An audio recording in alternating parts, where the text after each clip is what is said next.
olugendo olwa independence lutandika nga ofulumye mu nyumba y'abazadde bo n'opangisa otandise okubeera independent. Olugendo olwo okubanga lutambula kwe kuba nti tozeeyo okulyayo kyaggulo gye wava, tozeeyo okusabayo mmere. Kiruma bannange okubanga muli bafumbo ng'emmere mugijja ku bukko. Mukazi we yakubira ku beewaabwe n'aga bannange, maama ogambe eno tulinayo emmere esinga kuva ku bukko tetera kuva ku gye bazaala mulenzi. Gye bazaala omulenzi tewaba wayogera, eddenzi teryogera.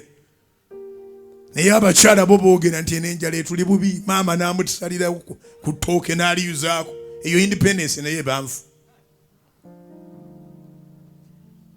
Bw'otandika olugendo olwo olwa independence luteeka okutambula obukwakku.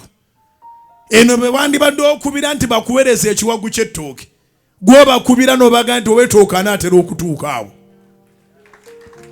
Kubira Mukama engalo ez'amaanyi. Bana independence kigambo kinene. Kati nga wakapangisaako emyaka 2-3 gyonna gumu puloti n'ogigula ne bakuba pulaani y'ennyumba yo.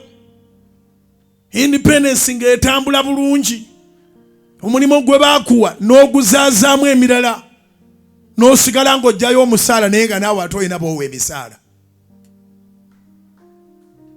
Siwagira idea ey'okuba nti bw'obanga otandise emirimu egigyo emirala ogireke. Waliyo abantu nga tebateekwa kuleka mirimu mirala kubanga baasoma okuyamba obulamu bwaffe.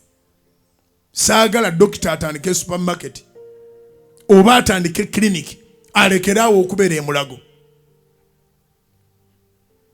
Njagala atandike ebibye bitambule nga nabiri bitambula. Ba professionals utandike side business ebeerewo. Olugendo lwa independence lutambule.